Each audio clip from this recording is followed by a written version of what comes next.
আসসালামু আলাইকুম। দেখতে পাচ্ছেন ডায়েট ফ্রেন্ডলি ফ্রুট কাস্টার্ড। হ্যাঁ, আজকে আমি আপনাদের সাথে শেয়ার করতে যাচ্ছি ভীষণ মজার, ডায়েটে থাকা অবস্থায় আপনি এই কাস্টার্ডটি খেতে পারবেন। তো প্রথমেই আমি নিয়ে নিলাম একটি বোল, তাতে নিয়ে নিচ্ছি 4 চা চামচ ওটস। ওটস খেলে শরীর ভালো থাকে, এটি ডায়েটে সহায়তা করে, এর রয়েছে প্রচুর স্বাস্থ্য উপকারিতা। এর সাথে আমি নিয়ে নিচ্ছি 3 চা চামচ টক দই। টক দই ওয়েট লসে সহায়তা করে আর আপনার হজম শক্তি বৃদ্ধিতেও সাহায্য করবে। এর সাথে আমি নিয়ে নিচ্ছি লো ফ্যাট মিল্ক।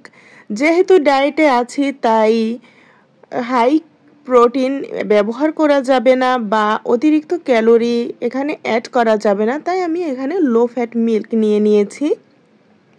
এখন ওটিকে রেস্টে রেখে দিচ্ছি।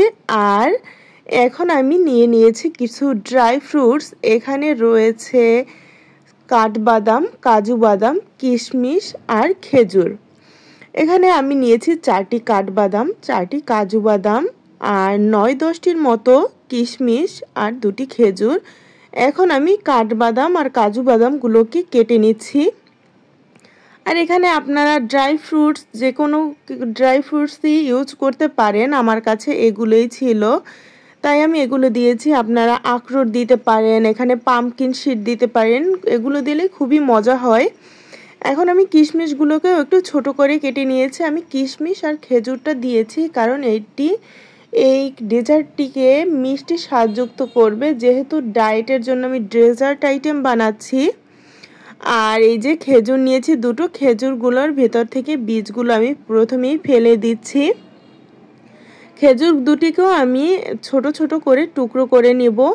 আর হ্যাঁ, ডায়েট চলাকালীন অবস্থায় আপনারা এই খাবারটি খেতে পারেন, যেহেতু ডায়েটে থাকা অবস্থায় আমাদের অনেকেরই মিষ্টি খাবার খাওয়ার ক্রেভিং হয়। তো এই খাবারটা খেলে এই ক্রেভিংটা দূর হবে আর আপনার স্বাস্থ্যও সুস্থ থাকবে, ডায়েটটাও ভালো হবে। ডায়েট মানে যে আপনি না খেয়ে থাকবেন সেটি কিন্তু নয়। ডায়েট হচ্ছে কম খেয়ে সুস্থ থাকা, শরীরের ক্যালোরি অনুযায়ী ইনটেক করা, আপনার কতটুকু ক্যালোরি প্রয়োজন সে অনুযায়ী খাবার খাওয়া। আর এই যে দেখতে পাচ্ছেন আমি প্রথমেই হাফ আপেল কেটে নিয়েছি আর নিয়েছি অল্প কিছু আনার। এখন আমার ভিজিয়ে রাখা ওটসগুলোর মধ্যে আমি দিয়ে দিচ্ছি চিয়া সিডগুলোকে আমি একটু ভিজিয়ে রেখেছিলাম 3-4 মিনিটের জন্য। এই যে সব ফ্রুটস আর ড্রাই ফ্রুটসগুলো অ্যাড করে নিলাম। এখন সবগুলোকে মিক্স করে নিব।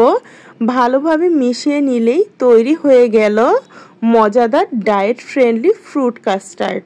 আর হ্যাঁ, এখানে আমি কিন্তু একটা জিনিস দিতে ভুলে গিয়েছি যেটি টেস্ট এর বাড়িয়ে দেবে, তা হচ্ছে সামান্য একটু লবণ। আমি খেয়ে দেখলাম যে এখানে একটু লবণ দিতে আমার ভুল হয়ে গেছে, আমি 1 চিমটির মতো লবণ দিয়ে দিলাম।